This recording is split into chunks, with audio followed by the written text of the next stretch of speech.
Hello, beautiful people. It's Sindafam. Welcome to the channel. Today we're back again with another video, and this is about Blake Lively, and this is from Candace Owens.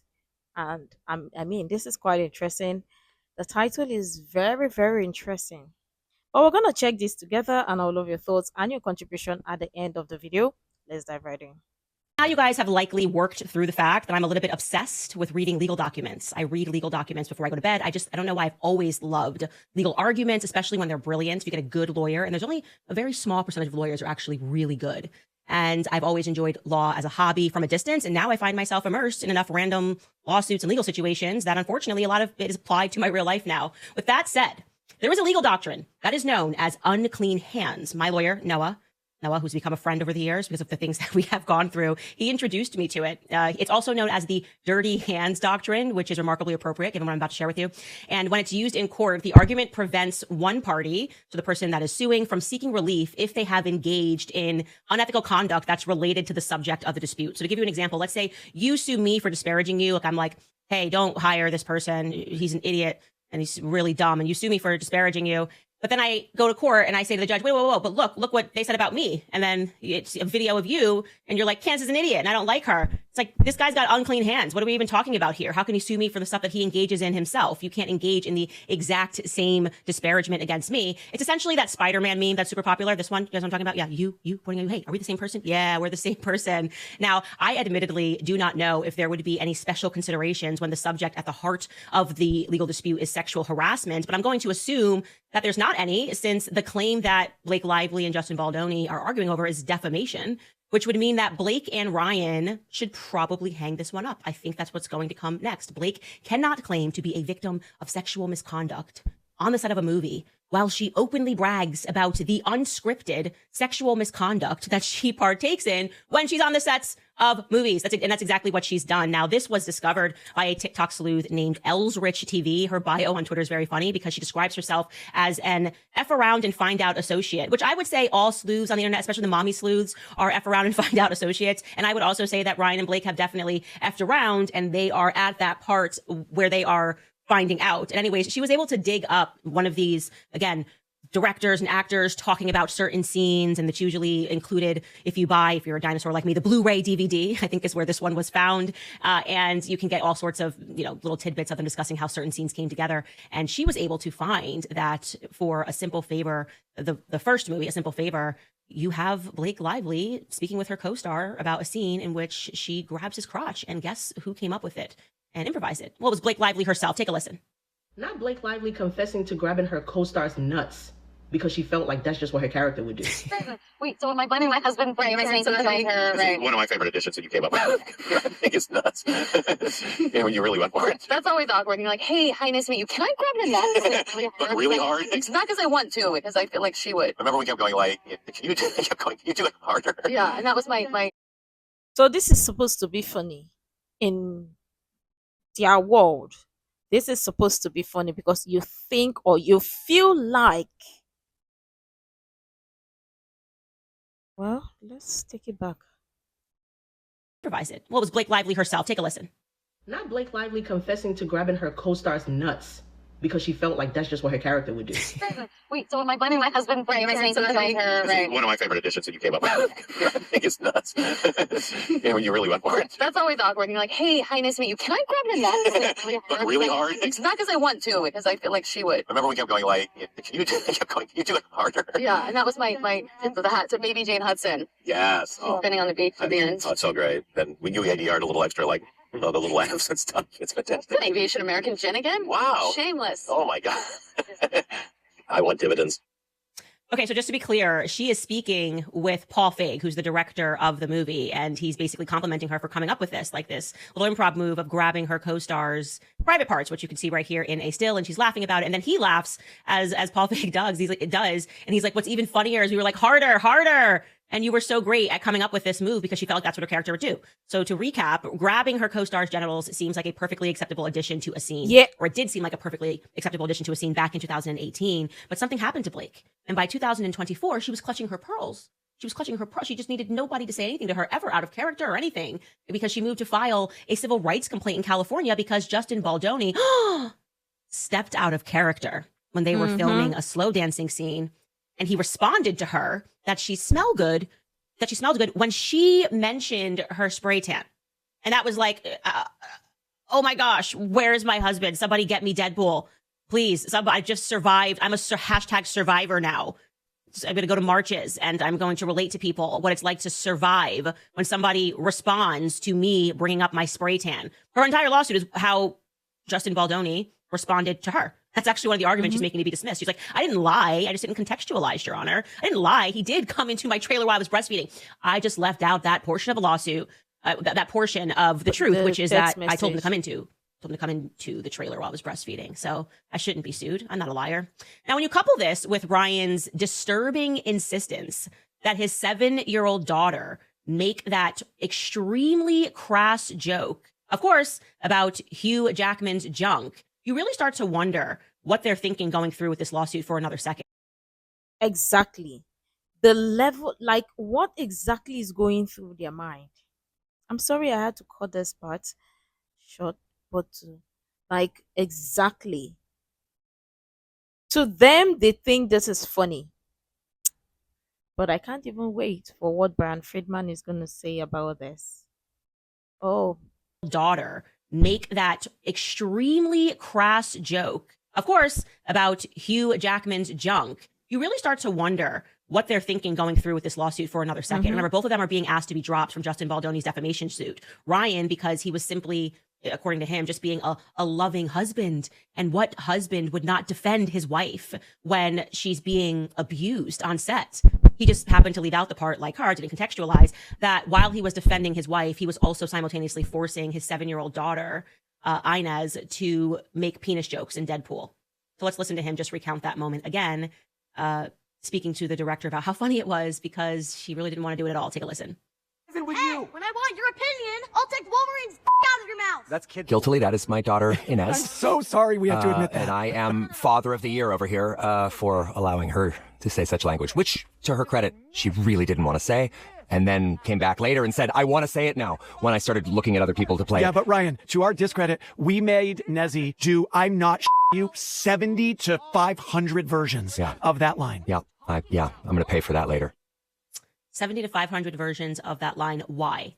Somebody who is a defender of Ryan Reynolds, please in the comments tell me, like, make that make sense. Maybe I'm just not hip to movies and what happens on set. Why would you need a child to repeatedly, from 70 to 500 times, say that graphic line if it's not just something that you're enjoying? Okay. And I also can't stress enough that what he did there is and should be considered a form of child abuse, because he is admitting openly that he manipulated his child by making her believe that she was not the right person for the movie role because she was unwilling to be more mature, I guess, right? Like, oh, we really need you to say this graphic line. And if you can't say it, then I understand, honey. I totally understand. We just have to search for another more mature actor who can handle this role.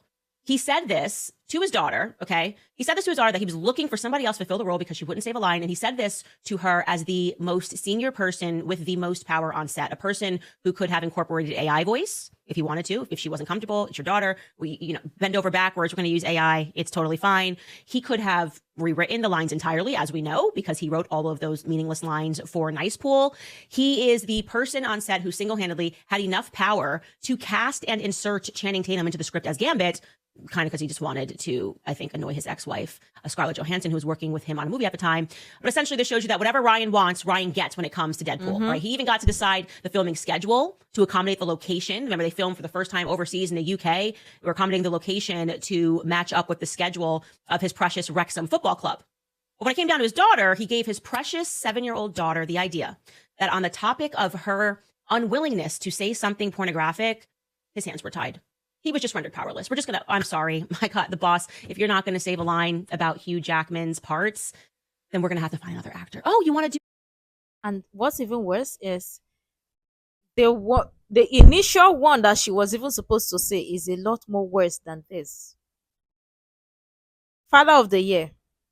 And this is the person that we are supposed to make believe that, yeah, Father of the year. But we are supposed to believe Justin Baldoni is a predator, right? That is what they want us to believe. Father of the year. These two couples, Blake and Ryan, BL and RR, parent of the year.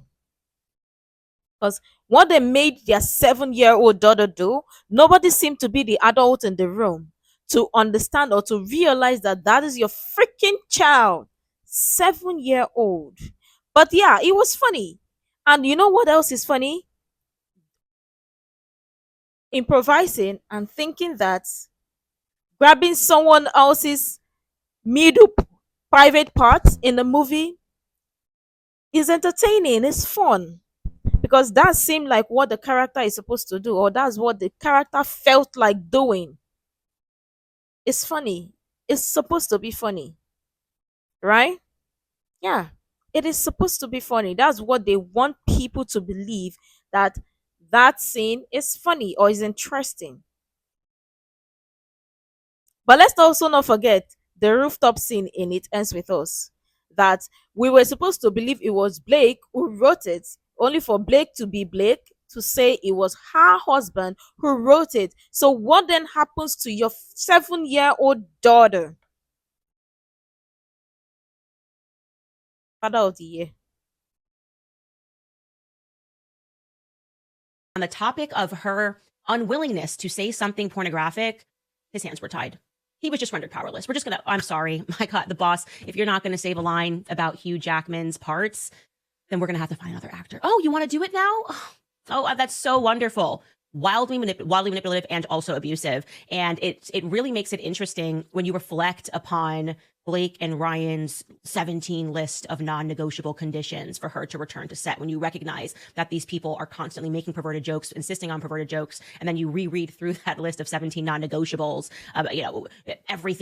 we must have an intimacy coordinator present at all times when the artist is on set, even though she, to contextualize, declined that intimacy coordinator. There's to be no spontaneous, number 3 really gets me, there's to be no spontaneous improvising of any scenes involving intimate sexual physical touching, simulated sex, or nudity with respect to the artist. Just for some context, it actually never happened, but that's not her point. There just shouldn't be. There just absolutely shouldn't be.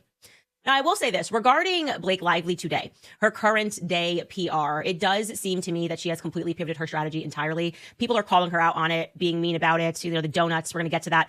But I actually think she's doing the right thing. I think that her PR strategy before was, it really just consisted of her listening to her husband, who is registering to me and the rest of the world as a malignant narcissist.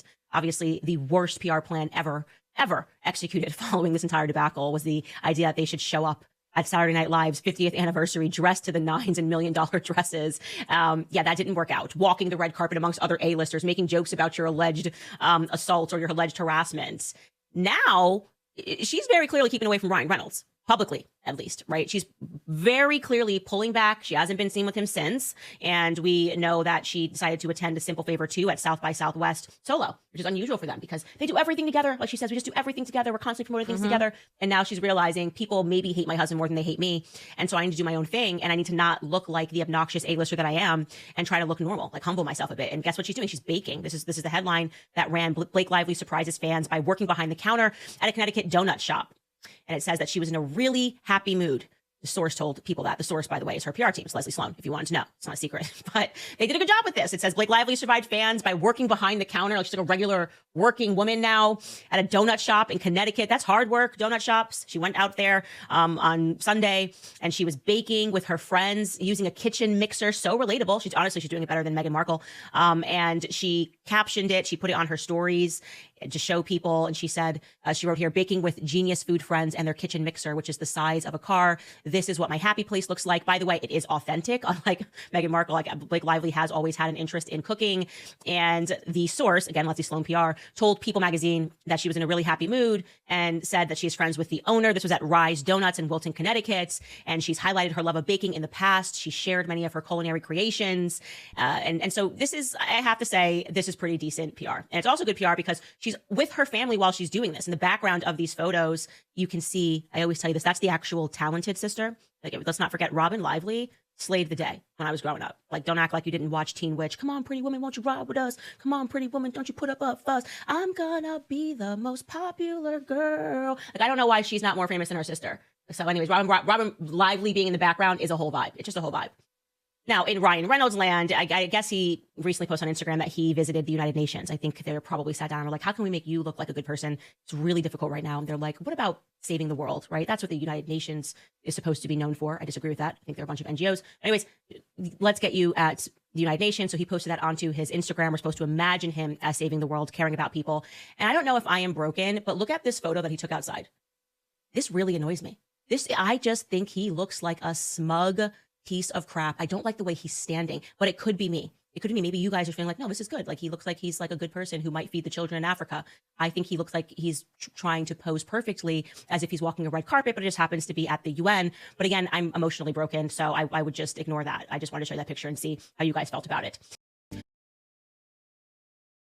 Anyways, for these couples, whatever they think they want to do, whatever PR strategy they want to come up with, I really do not care.